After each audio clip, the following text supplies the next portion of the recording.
continuing story of Peyton Place.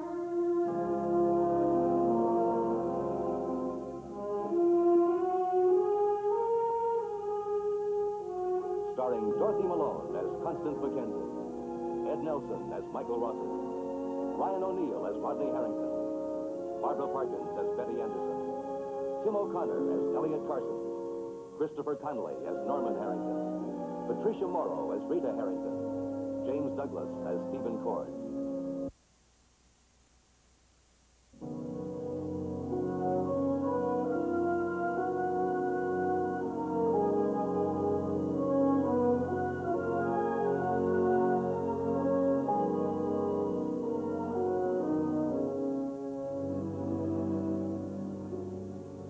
Today, Norman Harrington is a working man, full-time. A manual laborer's job on the loading dock of the Peyton Mill. Norman got it by making a deal with his father. The job, in return for Norman's silence about a strange event. Norman saw his father, Leslie Harrington, standing at the jail cell window of Jack Chandler shortly before Chandler escaped. This knowledge resulted in the job Norman needs so desperately at this time in his life. A little early for you, ain't it? I have a few minutes to kill. You want some coffee? No, thanks. You're doing school about now, aren't you? Yeah, well, maybe I'll go back to college in the fall. I can't afford it right now. I got a job. Oh? Dr. Rossi kept reading in the hospital. She's going to be there for a while. I'm sorry, I didn't know it was that serious. Yeah, it is that serious. She shouldn't be pregnant. Well, you both knew that, didn't you? Yep. You sure you don't want some coffee? It's pretty good. You know, it's stupid of us to want a baby.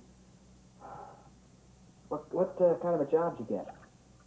I love her, and yet I did the worst thing I could have ever done. Look, if you want to act like the martyr of the month, you go right ahead, but nobody around here's going to vote for you.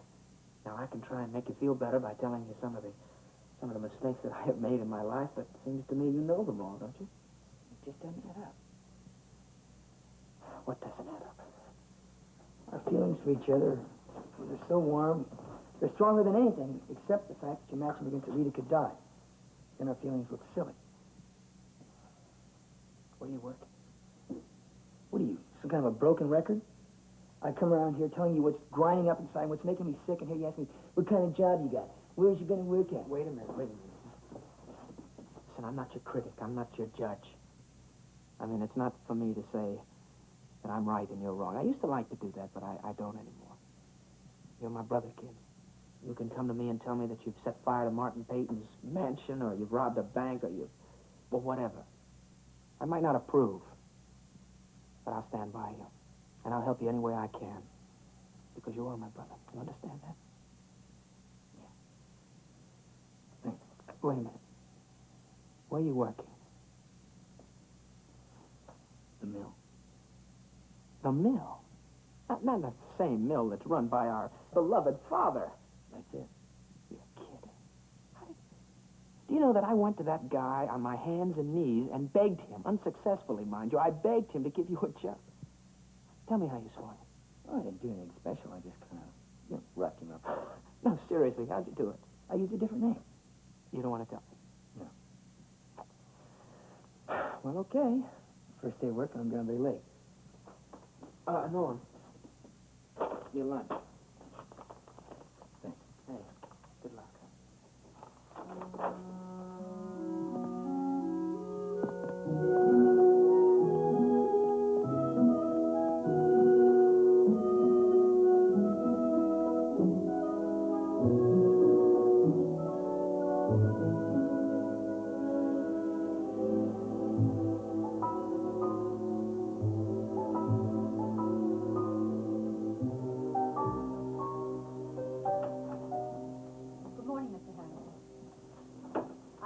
Mr. Weber, that you had a full schedule. I just spare a few minutes, that's all.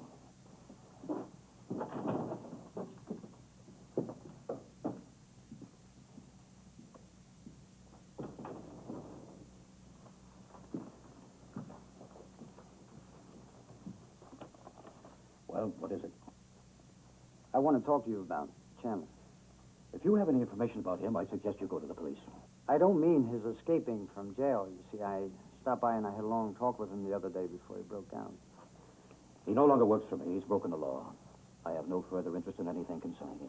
Well, you know, that's not exactly the way he told it to me.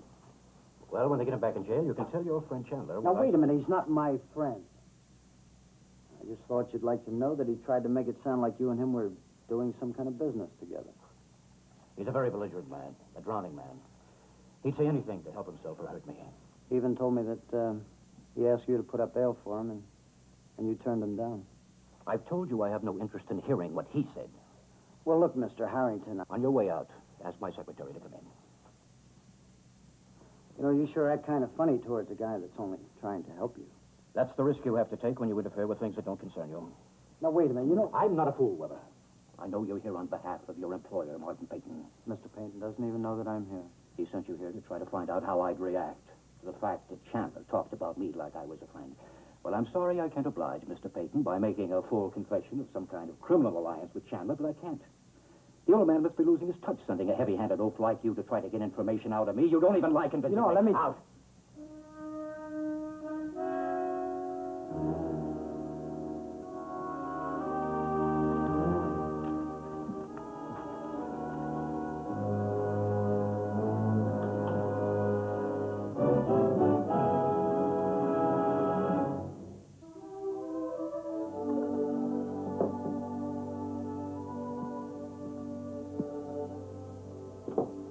Well, it's kind of nice not having to share you with anyone this morning.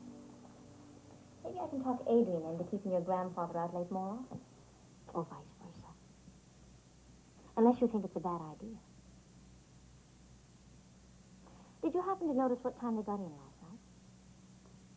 2:28. Oh, exactly. Exactly. Oh, that was late, wasn't it? Very. And you were still up. Weren't you? Well, it was a little hard trying to sleep with all that pacing you were doing.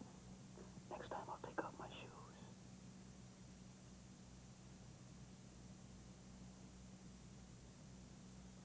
Stephen, aren't you even going to feel a little bit guilty?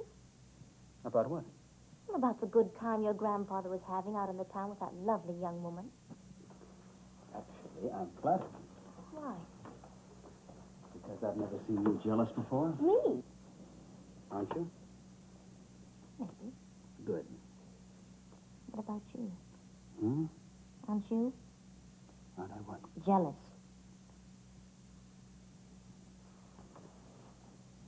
I am jealous of anybody who's ever kissed you or held your hand. Stephen. Or looked at you. Stop it. Or even heard your voice. Stephen, what about Adrian Van Lyck? Good question. What about Adrian Van Lyden? I don't know. What about Adrian Van Lyden, Betty? I think I know why Martin Payton asked her here. I just don't know why she came. Stephen Ford, you're a shrewd strategist. But you're not going to change the subject that fast. I was under the impression that you brought up the subject. You know what I mean. And you know what I mean. She's come here for a purpose, Betty. And I'm going to spend a lot of sleepless nights until I find out what it is. You really are worried, aren't you? Yes. It doesn't all fit. What does she want? Why did she get so upset when I asked her about her husband's death? Well, if you just died a little while ago, I wouldn't want to answer a lot of questions about how it happened. Well, at least it's nice to know you'll be a sensitive widow if something happens to me. But I have no intention of falling out of a high-rise apartment window. Is that how Dr. Van Lyden died? That's what the paper said, and that's what the coroner said, and that's what Mrs. Van Lyden didn't want to say. Stephen, why didn't you tell me this before? I wasn't sure of the facts until I checked in at the office. Stephen, why would a famous scientist kill himself? He could have been pushed. You're not accusing Adrian. No, I'm not accusing her of anything yet. I'm a lawyer. I like facts. And you're going to look for them. Exactly. Where? Here. Philip Van Lyden is a genius. So said Martin Payton. Now, that's true. The reason for his death might be just a little bit more complex than it seems on the surface. I'm late.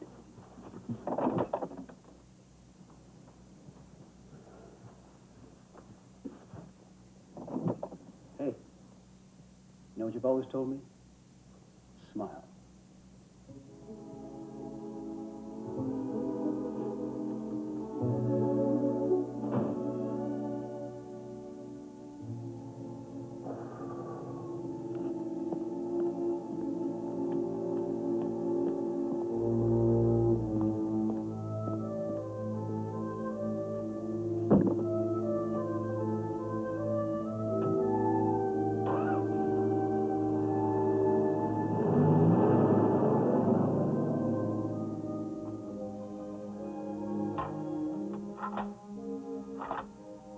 Oh, no.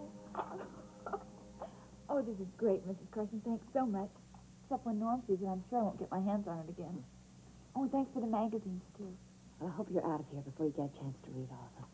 Pretty safe bet. I'm a very slow reader. Rita, I've been wanting to say something to you. Oh, what is it? Well, I was pretty upset the other day when I talked to Norman about your looking after Matthew. I understand, Mrs. Carson, really.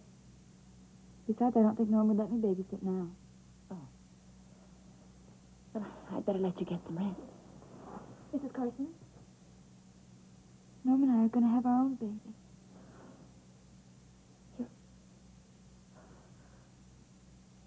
How long have you known? Just a couple of days ago, for sure. Is everything all right? Everything's beautiful. Oh, that's wonderful, Rita. You know, it's going to be hard for me to think of Norman as a father. I still think of him as going over the back fence or chasing Allison with a bullfrog. I know, he's having trouble getting used to the idea himself. But I think he'll be a great father. He will. And you'll be a wonderful mother, Rita. I hope so. Oh, and you don't have to worry about any bassinet or bottle warmers or anything. You can have all of Matthew's things. Oh, no, Mrs. Carson, we couldn't. Oh, by the time you're ready for them, he'll be through with them. Besides, I think what he really needs is one good playmate anyway. I'll ask Norman, okay? No, don't. I'll tell Elliot to tell Norman. Say yours. You take good care of yourself, huh? I will. Oh, by the way, what's Eli's middle name? Luther, why? Oh, that's just as bad. You're thinking of naming a boy after him. Well, we wanted to. He's been so good to us.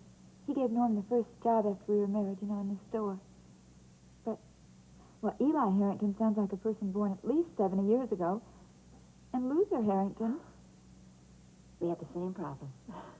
You did? Don't tell him, all right? I won't if you won't. I won't. Bye-bye. Thanks again, Mrs. Carson. Bye-bye.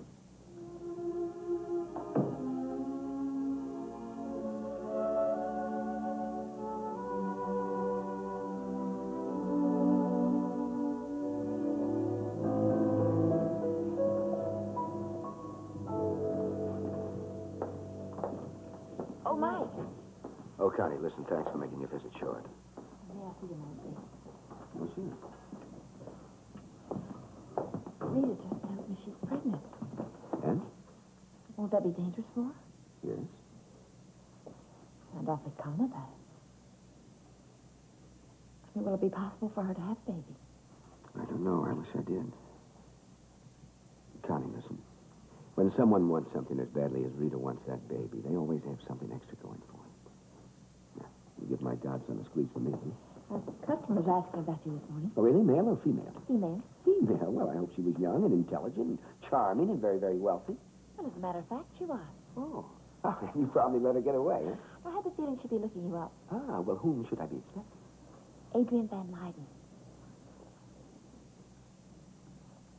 She's a house guest at Martin Payton's. Oh. She said you knew her husband. Well, yes, I knew him. He was probably the finest research scientist this country ever developed.